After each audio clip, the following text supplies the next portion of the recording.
Welcome to Inside Gaming. I'm Brian. It's Weekend Roundup time. Well, we have a big new update in the lawsuit from the state of California against Activision Blizzard. And boy, this is quite the update. Now, to refresh your memory, last July, California's Department of Fair Employment and Housing sued Activision Blizzard, accusing them of having a, quote, frat boy workplace culture. That suit sparked the whole controversy with Activision Blizzard. That led to walkouts, all the headlines, everything, mass resignations, firings.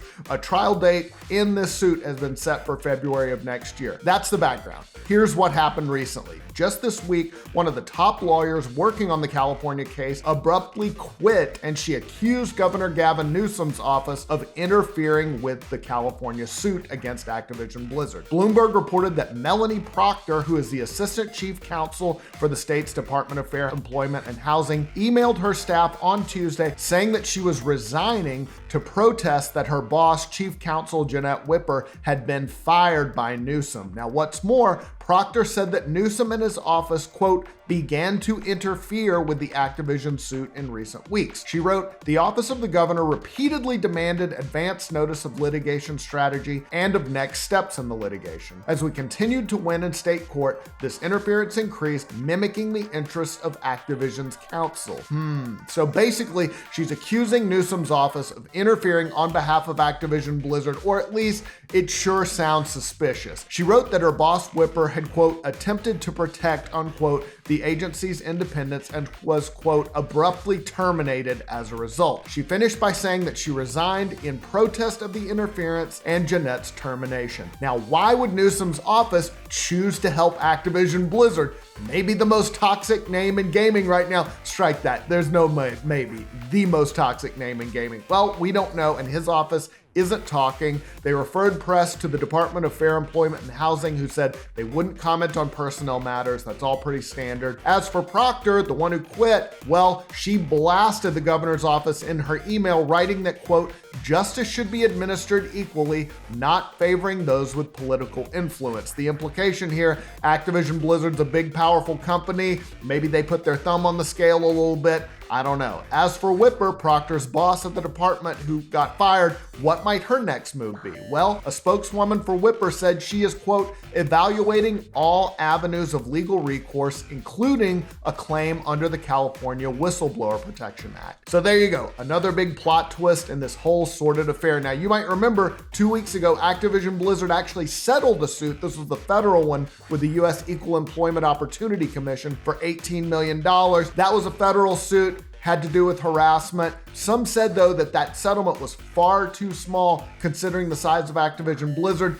18 million, kind of petty cash for them. Bloomberg pointed out that Whipper's department in California got Riot Games to pay $100 million last year to settle a discrimination suit. So yeah, 18 million on the federal level seems like not much. Maybe California was going for something similar to Riot in the $100 million range. Newsom's office is trying to interfere, getting involved a little bit too much, and now we're seeing some of the attorneys quit. And that happens a lot. We saw that in New York over the Trump suit, kind of in protest of DA Alvin Bragg's handling of that case. So this is kind of what happens when people on the attorney level kind of bringing the lawsuits get mad at their bosses up on high and they resign in protest. So we'll see how this shakes out, but there is yet even more controversy in this story. All right, on to the rest of the story. So the sequel to Zelda Breath of the Wild has been in the news a lot recently after Nintendo announced that it was being delayed until next year. It was a bit of a bummer considering that Breath of the Wild has been one of the best games of this generation. Definitely to this day, one of the signature games for the Switch.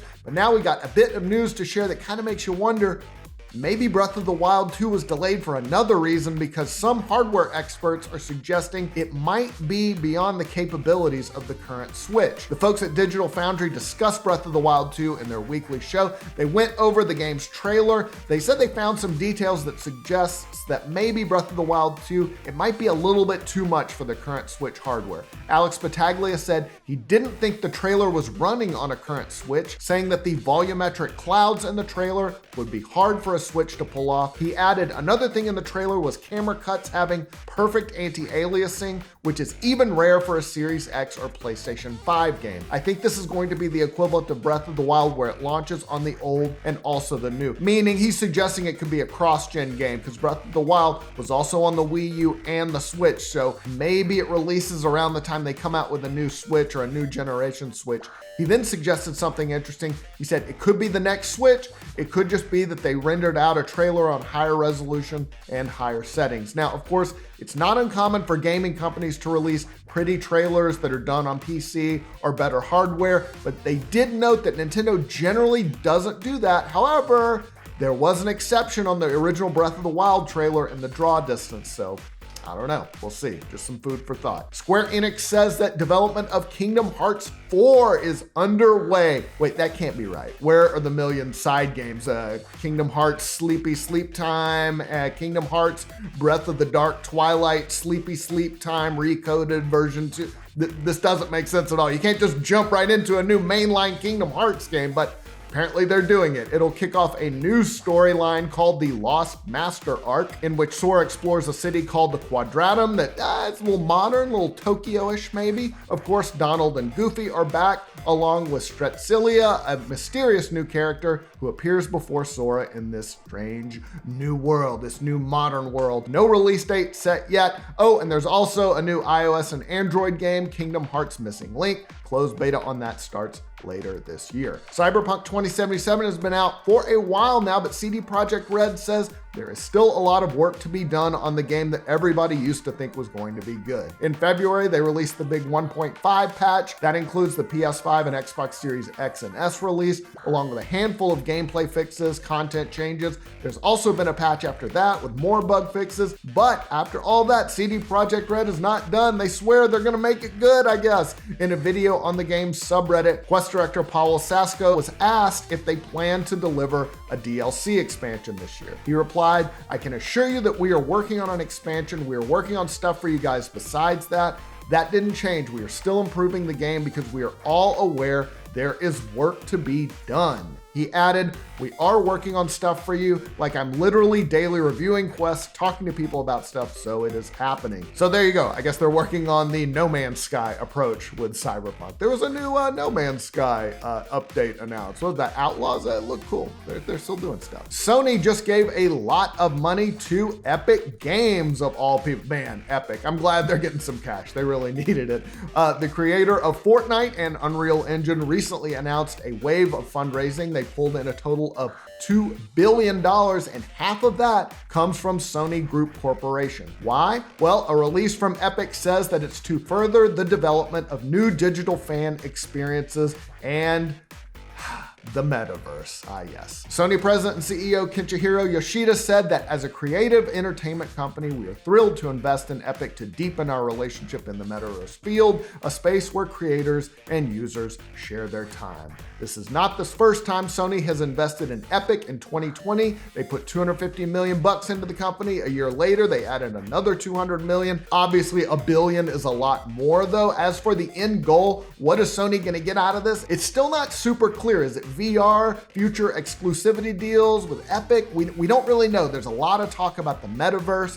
Epic boss Tim Sweeney said, "This investment will accelerate our work to build the metaverse and create spaces where players can have fun with friends, brands can build creative and immersive experiences, and creators can build a community and thrive." I miss it when video game companies just used to make video games. Those were the days. All right, time for a 5-second review.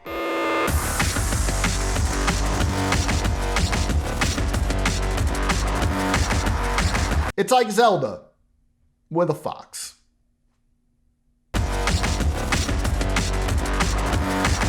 All right, let's talk about the games coming out next week. First up, Ember Knights is an action roguelite for 1-4 players where you play as legendary knights, the last spark of hope against the mad sorcerer Praxis and his hordes of unwavering fiends. Wield weapons and skills, build synergies with game-changing relics, free the universe of Praxis's corruption. Comes to PC April 20th. Star Wars: The Force Unleashed. You are Star Killer, Darth Vader's secret apprentice who has been trained to hunt down and destroy the Jedi. Take advantage of devastating Force powers and lightsaber combos to do Darth Vader's bidding. It comes to the Switch, April 20th. Anucard. Anucard has fallen. Anucard. Take your pick. Generations after the fall, its surviving descendants have chosen you as the bell wielder of the magical Audros bell. Go forth, battle monsters, solve puzzles, and restore Anucard to its former glory. A paradise in the skies. Comes to PC, Xbox Series X, Xbox One, and Switch, April 21st. Godlike Burger. In Godlike Burger, you run the craziest restaurant of the galaxy, stun, poison, and kill customers in many devious ways. That is crazy. And turn them into burger meat.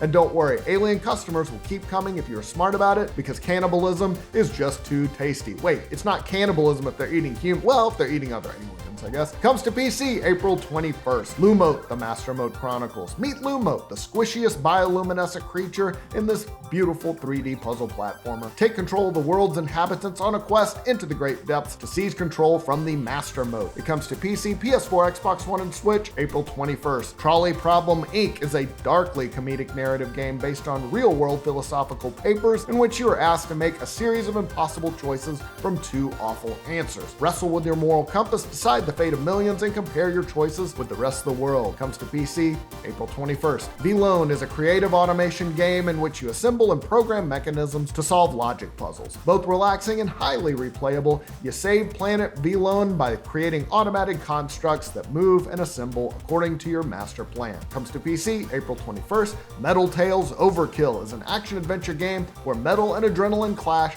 to give you the ultimate 3D roguelike guitar shooter. Fight against the looming curse affecting your metal brothers and free them from an ancient evil. Comes to PC, PS5, Xbox Series X, PS4, and Switch, April 22nd. And last but not least, Winkle TJ. Winkle TJ. There's a J at the end. The Shop. Winkle TJ, the Shop is all about building, decorating, and running your own old world fantasy shop. Buy low, sell high. Oh, like Dragon Quest IV. There was a chapter where you ran a shop at the beginning. It was really fun. I just wanted to do that forever. I love Dragon Quest. Buy low, sell high, from nails, apples, to swords and alchemic love potions. Impress your customers, craft items, and be the master of your very own shop. Comes to PC, PS4, Xbox One, and Switch, April 22nd. That's all the news I got for you this week, guys. Hope you're having a great weekend. We'll see you soon.